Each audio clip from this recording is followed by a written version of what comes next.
Un gusto de verlos esta noche, especialmente aquellos que retornaron, ¿no? Después de un largo viajecito, ¿no?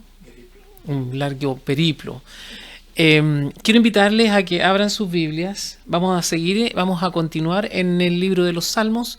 En esta oportunidad quiero que abran sus Biblias en el Salmo número 11. Salmo número 11. He de confesar que cuando estaba buscando temas, durante la semana tuve la impresión, ¿no? Tuve la impresión de que probablemente nuestro hermano Robinson se iba a ver imposibilitado de hacer su tema. Entonces empecé a buscar en la Biblia, ¿no es cierto?, mientras trabajaba. Y la verdad es que lo que había en mi corazón era otra cosa completamente distinta. Y por alguna razón, ¿no?, de esas razones que a veces son difíciles de explicar, terminé en este salmo, que no era originalmente lo que estaba buscando.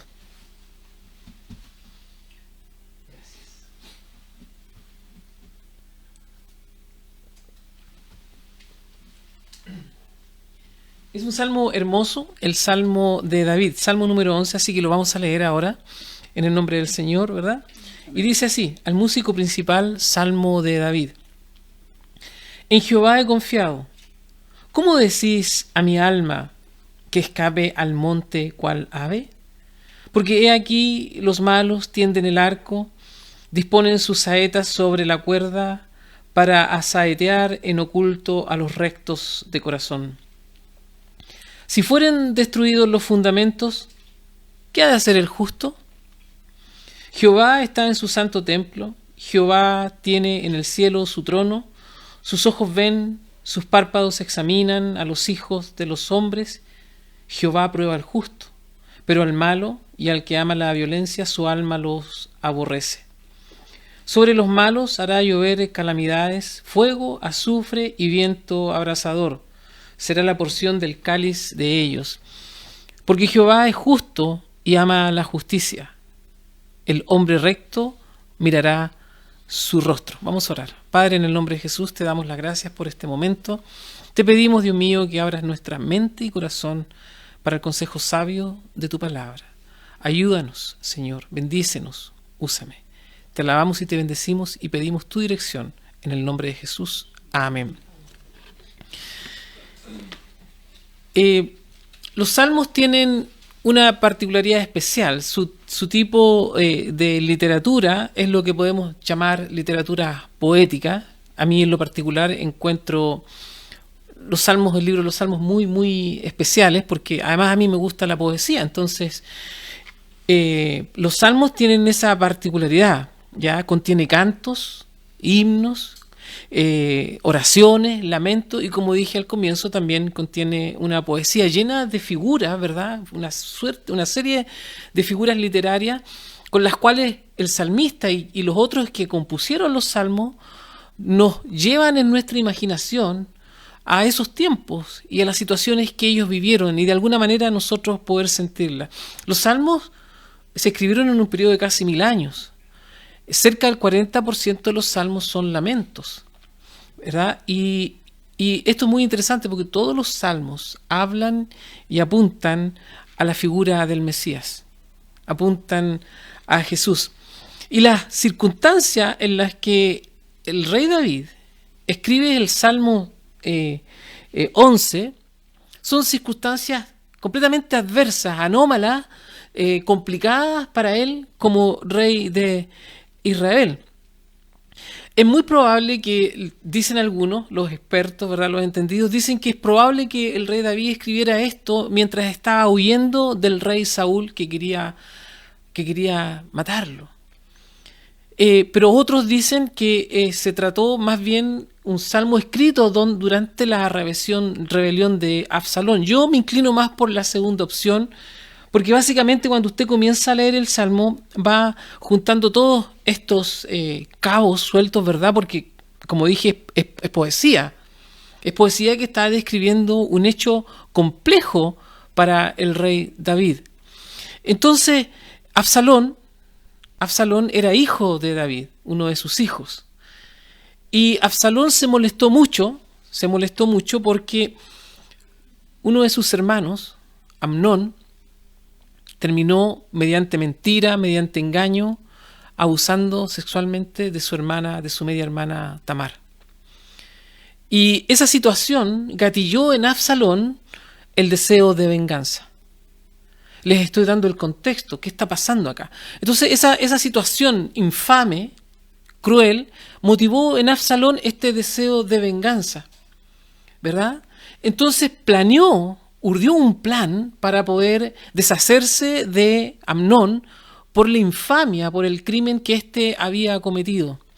Es como que le tiende trampa, ¿verdad?, Absalón, y Absalón termina finalmente matando a su hermano Amnón por el crimen que éste había cometido en contra de su media hermana Tamar. Absalón era un tipo con carisma, era un tipo de buena envergadura física y también era un tipo, un hombre con una belleza masculina. Entonces cuando este hombre con estas características peculiares comete este crimen, se va, ¿verdad?, huye, y cuando vuelve, estas características físicas aparentes que él tenía, esta forma de ser, este carisma, esta simpatía, le hace granjear la fortuna de la gente, el buen aprecio de la gente. Entonces forma un ejército y complota contra su propio padre. Y entonces busca deshacerse de su padre. Lo que está ocurriendo aquí es que Absalón estaba en pleno proceso de un golpe de Estado contra la monarquía de Israel, que en este caso era su propio padre. Se enfrenta a las fuerzas leales del rey y termina siendo muerto, muerte que por lo demás su padre David sufrió y sintió mucho. Esa era la terrible situación en la que se encontraba el rey David cuando escribe este salmo. Situación que por lo demás buscó él mismo al no hacer nada cuando su hijo Amnón violó a su hija Tamar. Si David hubiese intervenido en aquel entonces, probablemente se hubiese evitado todo este problema, se hubiese evitado la muerte de Absalón, se hubiese evitado la muerte de Amnón, se hubiese evitado probablemente el que su propio hijo complotara en contra del rey, es decir, su propio padre, si David hubiese a tiempo. Sin embargo, David también era hombre y no lo hizo. Entonces, David está en esta terrible situación que como más se buscó él mismo. Y el verso 1 y 2 de este salmo, David comienza esta suerte de diálogo, esta suerte de monólogo, este discurrir con él mismo en medio de un contexto donde no sabía exactamente en quién. Entonces comienza diciendo: en Jehová he confiado, ¿cómo decís a mi alma que escape al monte cual ave? Porque aquí los malos tienden el arco, disponen sus saetas sobre la cuerda para asaetear en oculto a los rectos de corazón. David se encuentra en este momento en una terrible disyuntiva de no saber en quién confiar. ¿Cómo es posible que su propio hijo, sangre de su sangre, busque derrocarlo? ¿Cómo es posible que su propio hijo complote contra su propio padre, el rey, ¿no es cierto?, que Dios había ungido, el hombre con un corazón semejante al de Dios? Ahora se encuentra en la situación de que su hijo está queriendo complotar, y de hecho lo está haciendo en contra de su propio padre. Es más, David, con justa razón, si usted sigue leyendo, se pregunta con justa razón, ¿verdad?, si fueren destruidos los fundamentos, ¿qué ha de hacer el justo? En los versículos previos vemos que los hombres están dispuestos, listos para la guerra, mientras David está en esta disyuntiva. Y en ese contexto es que David se pregunta: ¿qué ha de hacer el justo? si... ahora me perdí en el versículo. ¿Qué ha de hacer el justo si fueren destruidos los fundamentos? Es decir, cuando David está diciendo esto, cuando el escritor bíblico, cuando el salmista está hablando de destruir los fundamentos, ¿qué va a hacer la persona que se encuentra en medio de esta situación? Lo que está diciendo es que, ¿qué pasaría? ¿Qué va a pasar si se destruye la institucionalidad? Porque ese es el contexto. ¿Qué pasaría si se destruye la institucionalidad? Aquello que permite que sigamos existiendo como nación, como familia, como ciudad, como individuos. Esa es la pregunta que tiene ahora David. Él ve que sus enemigos, aquellos que complotaron contra él, que están en pleno proceso de golpe de Estado, David está viendo que todo lo que se ha construido está a punto de desmoronarse a causa de este golpe de Estado en proceso. Por eso que se pregunta a él, si fueren destruidos los fundamentos, ¿qué ha de hacer el justo? Es decir, si los cimientos, la base, el sostén, los principios, la moralidad, aquello sobre lo que se edifica una nación se desmorona, ¿a dónde va el justo? Esa es la situación de David. En momentos de gran angustia, ¿a dónde pueden acudir los hijos de Dios? Nosotros muchas veces nos encontramos en situaciones no de golpes de Estado, no de que alguien quiera complotar en contra de nosotros, pero muchas veces nos encontramos en situaciones injustas que nos afectan como hombres, como mujeres, como familia, como hijos de Dios. Entonces, cuando todo se cae, cuando todos te traicionan, ¿a dónde pueden ir los hijos de Dios? ¿Será posible que nosotros nos refugiemos en el pastor, en algún líder con cierto carisma, como lo hicieron parte del pueblo de Dios que vio en Absalón a una persona que podían seguir? ¿A dónde podemos ir de verdad y escondernos y refugiarnos y consolarnos de manera cierta cuando los fundamentos comienzan a caerse a pedazos? La respuesta a esa pregunta o a esas inquietudes, el mismo rey David la da en la primera parte del versículo 1. En Jehová he confiado. En Jehová he confiado.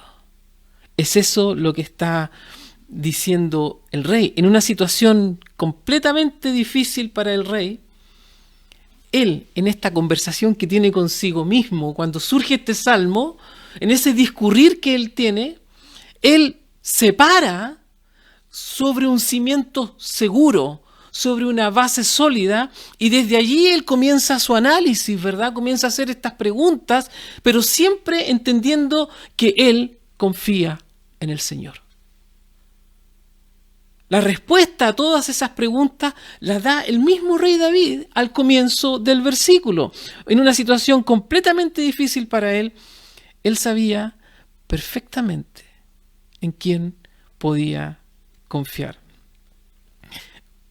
Cuando David establece la base sobre la cual en definitiva enfrentaría estos terribles problemas y afirma que ha confiado en Jehová, ¿sabe lo que realmente está diciendo David?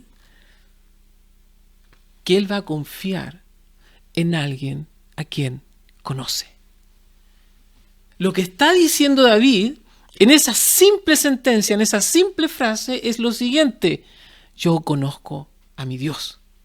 Por eso me paro a pie firme aquí y puedo decir, en Él confío. Y vienen las preguntas que ustedes ya saben, si se caen los fundamentos, ¿a dónde va a ir el justo? ¿Qué va a pasar con ellos? ¿Qué pasa cuando no hay nadie? ¿Qué pasa cuando todo está destruido? ¿Qué pasa cuando la institucionalidad, aquello que sostiene una nación, aquello que sostiene una familia, qué pasa cuando todo eso se desmorona, cuando todo eso se cae? El rey David dice, en Jehová he confiado. ¿Por qué? Lo que está diciendo es, yo lo conozco. Yo sé quién es. Él está hablando de una comunión que tiene con Dios. Nadie puede confiar en alguien que no conoce. ¿Recuerdan? Aquí ya pasamos todos los 50. ¿Recuerdan ustedes que nuestros padres nos decían, si un extraño en la calle te da un dulce, te da una moneda, no lo aceptes? ¿Por qué? Porque no se habla con extraños. Obviamente, tú no hablas con alguien a quien no conoces, no confías en alguien a quien tú no conoces. Pero aquí David está diciendo, gloria a Dios, en Jehová he confiado. En Jehová he confiado. Esto demuestra una estrecha relación, una profunda comunión y una cercanía excepcional con su Dios. Solo aquellos que conocen a Dios pueden decir, yo confío en el Señor. Aunque se venga todo abajo, yo confío en el Señor. Aquí bien vale hacernos algunas preguntas. ¿Qué tan estrecha y personal es nuestra comunión con Dios para confiar en Él como David lo hacía? ¿Conocemos de verdad a Dios? Son preguntas válidas. ¿Es acaso nuestra fe y conocimiento de Dios una cuestión puramente intelectual, de manera que en medio de la dificultad, en vez de ir a Dios primero, vamos donde el amigo? Son preguntas válidas que debemos hacernos. Y si la respuesta es en Dios yo confío, es porque entonces usted tiene una comunión con Dios. Es porque entonces usted tiene una conversación día tras día con Dios. Usted vive para Dios, usted respira a Dios, usted vive para Él. Por eso David dijo en Jehová yo confío. ¿Cómo decís a mi alma que escape al monte cual ave? Porque aquí los malos tienden el arco, disponen sus saetas sobre la cuerda para asaetear en oculto a los rectos de corazón. Si fueren destruidos los fundamentos, ¿qué ha de hacer el justo? Confiar en Dios. Eso es lo que tiene que hacer el Hijo de Dios, confiar en Dios. Confiar en su Padre. Cuando concluye la Segunda Guerra Mundial y los alemanes salen de Rumania, entran los soviéticos. Y los soviéticos entran con su ideología comunista. Entonces juntan a todos los líderes y pastores de aquella época, líderes religiosos de todas las denominaciones, luteranos, calvinistas, reformados, católicos, los juntan a todos. Algunos se vendieron al régimen comunista y se hicieron parte del régimen comunista de aquella época y hacen un congreso que se llamaba Congreso de Cultos, en donde los soviéticos comunistas le explicaban cuáles iban a ser las próximas medidas que tomarían en relación al culto a Dios. Ahí estaba un pastor luterano que se llamaba Richard Wurmbrand y su esposa Sabina. Y después de escuchar todas las barbaridades que los soviéticos comunistas dijeron en el Congreso de Cultos, después de la Segunda Guerra Mundial, cuando estos entran a Rumania, después de escuchar todo eso, Sabina, que posteriormente pasaría 3 años torturada en la cárcel, su esposo pasó 14 años, Sabina le dice a su esposo, Richard, levántate y lava esta vergüenza del rostro de Cristo. Y él le dice, si lo hago perderás a tu marido. Y ella le responde, no deseo tener un cobarde como marido. Eso es conocer a Dios. Eso es confiar en Dios. Si fueren destruidos los fundamentos, aquello que conocemos por la verdad, aquello que sabemos que es correcto, aquello que es normado, que está dentro de la institucionalidad, aquello que quiere hacernos pensar que tú te puedes cambiar de sexo porque se te ocurre, aquello que quiere sacar a Dios de los colegios, aquella ideología perversa que lo único que ha hecho es destruir a lo largo de toda su historia, cuando todos los fundamentos de una nación, de una sociedad, de una familia, incluso, se caen. ¿A dónde ha de ir el justo? A Dios. Porque al igual que David, Si nosotros conocemos a Dios, podemos entonces decir, en Jehová he confiado. Fíjese que una vez que Richard Wurmbrand y su esposa fueron finalmente liberados, después de todos esos años en la cárcel solo por creer en Dios y por defender la verdad del Evangelio, él escribió lo siguiente: nos drogaban, nos golpeaban, olvidé toda mi teología, olvidé toda la Biblia. Un día observé que me había olvidado del Padre Nuestro. No pude decirlo más. Sabía que comenzaba con Padre Nuestro, pero la continuación no me acordaba. Me mantuve feliz y dije, Padre Nuestro, he olvidado la oración, pero seguramente tú te la sabes de memoria. Durante un tiempo mis oraciones fueron, Jesús te amo. Y luego después de un rato otra vez, Jesús te amo, Jesús te amo. Entonces se volvió demasiado difícil incluso decir esto porque estábamos drogados. La forma más elevada de oración que conozco es el latido silencioso de un corazón que lo ama. Jesús debe simplemente escuchar el pum, pum, pum, para saber que cada latido es para Él. Eso es conocer a Dios, eso es confiar en Dios. Solo quien tiene un conocimiento estrecho de la persona de Jesús, solo quien ha vivido con Él, que ha disfrutado sus misericordias y que ha disfrutado la escasez, solo una persona que ha vivido esas experiencias con Dios, que ha podido disfrutar de su misericordia, que ha derramado sus lágrimas cuando sus pecados fueron perdonados y ha sido salvado. Una persona así puede decir, en Jehová he confiado. No importa que se preparen los lanceros y tengan sus arcos y flechas listas para matarme, no importa, o como dijo el profeta Habacuc, aunque falte el producto del olivo, aunque no haya vacas, ¿verdad?, en los corrales, aunque falte todo, con todo, yo me gloriaré del Dios de mi salvación. David se paró firme frente a toda esta tempestad que se le venía en su propia familia, dentro de su propio reino. Se paró firme a 2 pies y comenzó diciendo, en Jehová he confiado. Creo que las preguntas hechas anteriormente son del todo válidas. ¿Qué tanto conocemos a Dios para llegar a decir, en Jehová he confiado? ¿Qué tanto tú le conoces? ¿Qué tanto yo le conozco al Señor? Ahora bien, el rey David en este salmo maravilloso, breve pero maravilloso, apenas 7 versículos, luego de establecer la base sobre la cual se movería para enfrentar esta mala situación y dejar en claro que Dios era su confianza, que el Señor es su confianza, su refugio, su torre fuerte, su auxilio, ahora nos describe al Dios en el que va a confiar, pues. Ahora nos va a contar quién es este Dios. Y parte diciendo, Jehová está en su santo templo.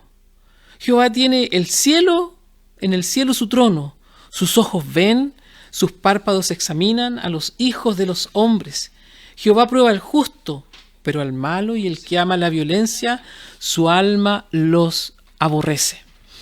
La primera parte de estos versículos que acabo de leer nos describe, ¿sabe qué? ¿A quién está describiendo David? A un Dios soberano. A un Dios soberano, es decir, un Dios que gobierna, ordena y sustenta toda su creación y a todas sus criaturas. A un Dios al cual no se le escapa nada a su consejo y voluntad. Él gobierna para su gloria y para el bien de su pueblo. No existe nada que escape a su poder. Por eso que David podía decir, en Jehová he confiado. Por eso que David, a pesar de la turbulencia emocional en la cual él se encontraba, a pesar de que su propia familia estaba complotando contra él no solo confiaba en Dios, sino que ahora él describe a ese Dios que es soberano, en donde nada escapa a su poder. Su vigilancia es constante, permanente, de tal modo que aún aquello que hacemos en secreto, ni siquiera eso escapa a su escrutinio. Pues nuestro Dios, el Dios en quien David había confiado, es soberano. No se escapa nada de Dios. Entonces David, confiado, puede enfrentar, ¿verdad?, lo que viene, porque él sabe que su Dios es soberano y tiene todo el poder. Aleluya. Y del mismo modo que no existe nada que escape a su justicia, porque así lo dicen los versículos, sus ojos ven, sus párpados examinan a los hijos de los hombres. Jehová prueba al justo, pero al malo y al que ama la violencia, su alma los aborrece. Acabamos de decir que Jehová, que Dios es soberano. Ahora en estos versículos podemos observar que su vigilancia sobre toda su creación es absoluta, pero como dice el versículo, hay una palabra ahí que es examina. Dice, sus párpados examinan. Y yo quiero que preste atención a esa palabrita, porque lo que quiere decir es que evalúa, pondera, advierte y juzga sobre nuestras acciones, juicios y proceder. Dicho de otro modo, nos anima, lo sostiene, lo conforta, lo disciplina, y cuando dice que examina es para probar, para revelar su autenticidad y pureza. La palabra examinar tiene una connotación minera. Nuestro país es un país minero. Tenemos el cobre, no sé para cuántos cientos de años más tenemos para poder explotar, y entonces la palabra que aquí aparece, ¿no?, examinar, está ligada al trabajo con metales. Y la idea era pasar a estos metales por fuego y así finalmente determinar su pureza. Dice, sus párpados examinan a los hijos de los hombres. Entonces aquí la idea es que Dios examina y prueba el carácter del hombre, no para informarse respecto al hombre o sus acciones o su proceder o sus pensamientos, sino más bien para revelar lo que hay realmente en el corazón del hombre. Por eso que es importante poner atención a estas palabritas que parece que son sencillas, pero si uno las entiende en el contexto, lo que está diciendo el salmista es que yo confío en el Señor porque Dios es soberano, pero no solo es soberano, sino que también es un Dios justo, que examina las acciones y las examina no para determinar si lo que estás haciendo bien o mal, lo que estás haciendo es bien o bueno o malo, sino que básicamente en el caso particular de los hijos de Dios es para mostrar, descubrir su pureza, en pocas palabras, su lealtad a Dios. Esa es la idea. Esa es la idea. No busca acusarnos, no busca... No. Y por otro lado, el versículo concluye lapidariamente respecto a las acciones del impío. Al malo y al que ama la violencia, su alma los aborrece. ¿Por qué? Porque al examinar al impío, nada puro sale de su corazón. Nada bueno puede haber en él. Por eso que son tan importantes estos versos. Hemos visto que Dios es soberano, pero ahora estamos viendo en este mismo salmo que Dios es justo, que sus ojos ven, sus párpados examinan a los hijos de los hombres. Jehová prueba al justo, pero al malo y al que ama la violencia, su alma los aborrece. Por eso podemos estar tranquilos y podemos confiar en Dios del mismo modo que lo hizo David. Porque Dios es soberano, justo, y su justicia alcanzará al malo en el día del juicio. Y su misericordia ya nos ha alcanzado a nosotros. Qué maravilloso el Salmo. En los versículos que siguen, vemos finalmente, hermanos, la culminación, el destino terrible de algunos y la esperanza, la promesa de Dios para otros. El juicio justo de un Dios soberano sobre los malvados y para nosotros la promesa de salvación. ¿Para quiénes? Para aquellos que aman y confían en Dios. ¿Por qué? Este salmo dice claramente, el hombre recto mirará su rostro.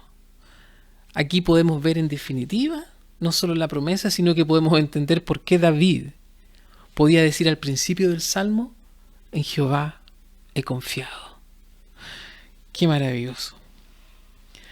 Podemos no solo consolarnos, ¿verdad?, en esta esperanza viva de que algún día, como dice acá, el hombre recto mirará su rostro, sino que tenemos como garantía, como prenda de garantía, al Dios soberano, que juzga con justicia, pero que también hace misericordia. También observamos, como dije, la promesa de la justicia de Dios sobre los malos.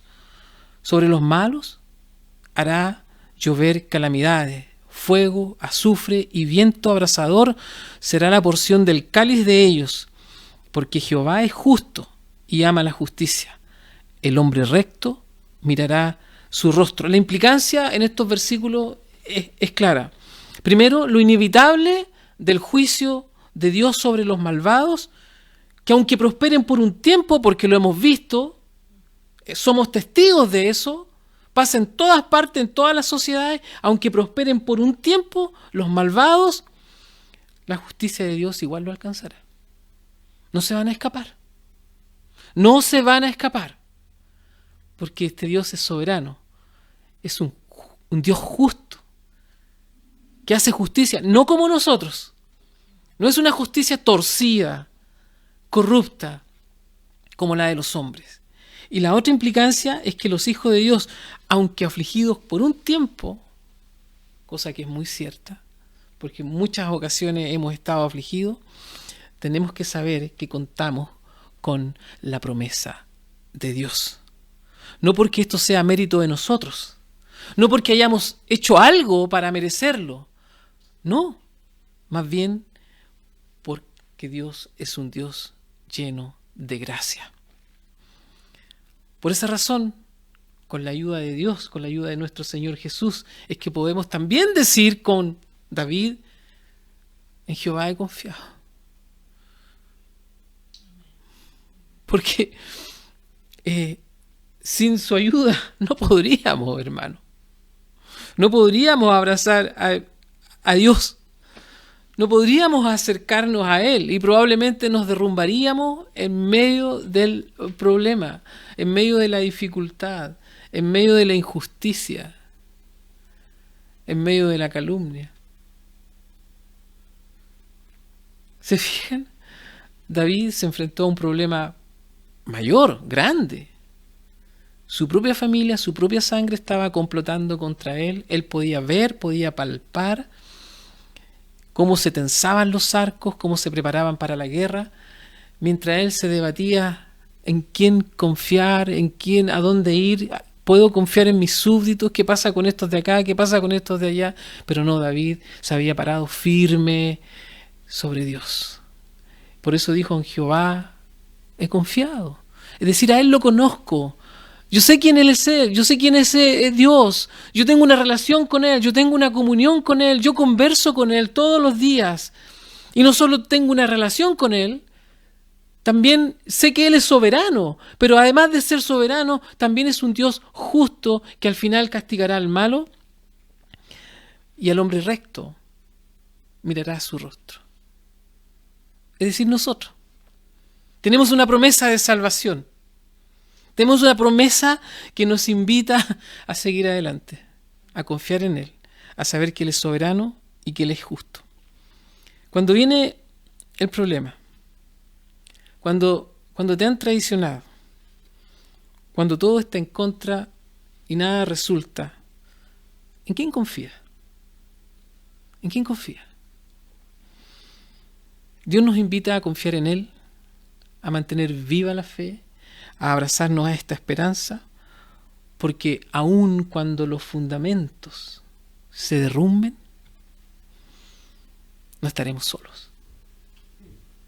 Aunque no quede nada, no estaremos solos. Dios nos invita a confiar en Él, en el Dios de nuestra salvación.